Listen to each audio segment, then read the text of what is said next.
Hi, my name is Aitana Diaz, and today I'm going to do a presentation based on my research paper called Surveillance of Citizens in China, the Power of Biometric Data. So, what can we expect on this presentation? In this presentation, we will analyze and discuss the implementation of surveillance cameras all over China. We will also discuss the social credit point system established in China. We will also discuss how this can affect us globally, and we will use the ACM Code of Ethics to do this ethical analysis. To introduce the presentation, I have decided to reference this book right here, 1984 by George Orwell, to include the title as the following: The Big Brother is Watching You, an introduction. So as we know, technologies have greatly improved and increased over the years, and this might lead us to think, how are big totalitarian systems such as China using these technologies to their benefit? So it seems like they have implemented a massive surveillance system using cameras to control the population. In 2018, the Chinese Communist Party publicly stated via Twitter to have the power to scan the faces of 1.4 billion citizens in just 1 second. In addition to this, just by the implementation of this camera system, they're not able to implement also a point-based system called social credit, where citizens are judged by their deeds and they have a credit that can increase or decrease based on their actions. Is this ethical? Okay, so we'll begin with the background and significance. China is not new to this surveillance system. Since the year 2000, China has implemented the known Great Firewall, which is the name given to the China's internet censorship. There, they know what citizens have access to what. They know their faces, addresses, localizations, and they know what they're saying. Ever since then, China has only improved their ability to surveil the population. The app WeChat provides Chinese people with all kinds of commodities in exchange for personal information. The WeChat app gives the commodities such as an Uber type of system. They can file for divorce in the app. They have access to banks, resources, and all of type of resources that the government has access to. The result of this type of control is the implementation of surveillance cameras all over the country. Even the smallest village had at least 6 security cameras installed. Implementation of surveillance cameras in the country. The implementation of surveillance cameras in the country has been very widespread. The Chinese government has created multiple programs to implement the widespread of surveillance cameras all over the country.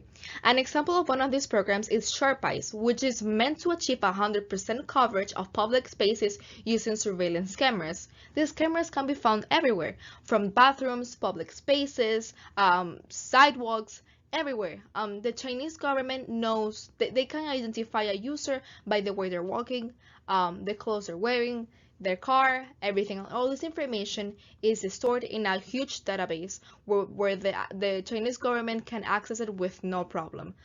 This allows for the creation of blacklists where citizens are banned from certain privileges, like traveling to other countries, accessing higher education, etc. China has the largest video surveillance network in the world and plans to expand it to more than 600 million cameras over the next 2 years. With the rise in facial recognition and artificial intelligence, it feels more like someone is watching all those cameras at all times.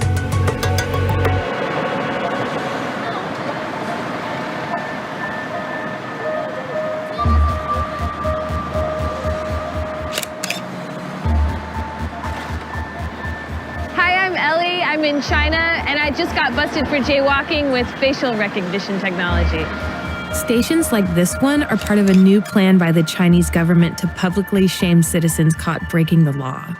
If you cross the street against the light, cameras with facial recognition technology will take a picture of your face, cross-reference it with your government ID, and then post it up there to embarrass you. But China isn't embracing facial recognition just to catch jaywalkers. The technology is starting to appear just about anywhere you can imagine.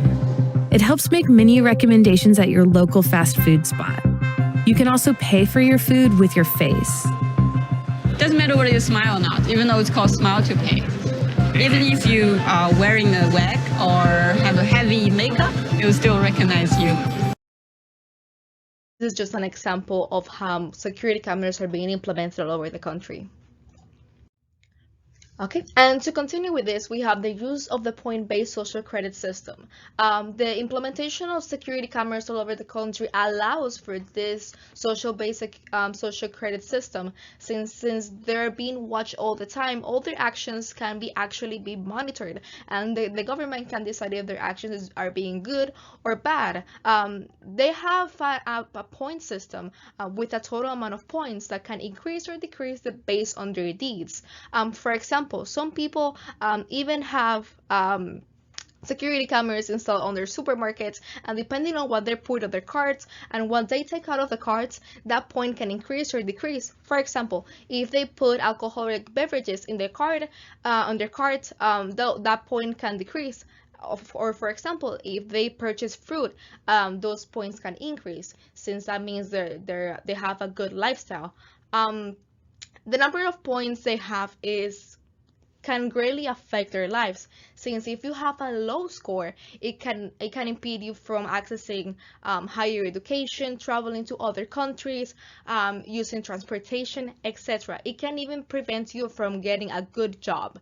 The points are public, therefore usually those people that have lower scores are targeted for humiliation, and even the Chinese TV has a section on their news where some users are being displayed, citizens are being displayed doing bad deeds, and they're recorded and being humiliated to the public, to the whole country. Okay, and now we're going to talk about biometric data protection in the global scale. So what does it tell about the biometric data? It tells us how important it is to protect our biometric data, since it tells so much about us. It gives us our identification. So how is biometric data being protected? So it depends on where you live. If you live in European countries, they have implemented some regulations and some laws that protect their biometric data. However, if you live in the United States, there are no federal laws to protect our biometric data. However, some states do have laws that protect the biometric data of citizens. So after presenting all this evidence, we will decide if the actions of the Chinese government are ethical or not. We will draw an ethical analysis. After analyzing their actions, we have decided that by the ACM Code of Ethics, the actions of the Chinese government are not ethical. They violate the principle 1.6, which is the respect of privacy, and 0.17, which is the honor of confidentiality. They do not only violate the privacy of the users by implementing the use of the widespread surveillance system all over the country, but they also honor the confidentiality of the citizens by displaying publicly the wrong deeds that they have, and their points where they can be criticized by the rest of the country. Biometric data protection in the United States and ethical analysis. Now we will do the same type of analysis, but in the United States. Although the United States lacks a protection of biometric data, citizens here are allowed to vote to implement those laws, unlike in China. The implementation of laws as the Patriot Act allowed the government to access biometric data. However, they can only do so if our security is being challenged. Therefore, they do not violate the ACM Code of Ethics Principle 101. So now we can draw our conclusions. What can we say after ethically analyzing the actions of the Chinese government? We have decided that the actions of the Chinese government are not ethical by the ACM Code of Ethics. On the other hand, we have done the same procedure using an example of the surveillance system applied in the United States. We have decided that it is ethical by the ACM Code of Ethics, since the United States government has only access to our biometric data if security is being challenged. So what can we learn about this issue? Our biometric data can give enormous power to those who can access it. So we must implement federal laws in our country and globally to protect our biometric data. We have reached the end of the presentation. I have included here all the references that I have used to complete this presentation and also my research paper. Thank you for watching.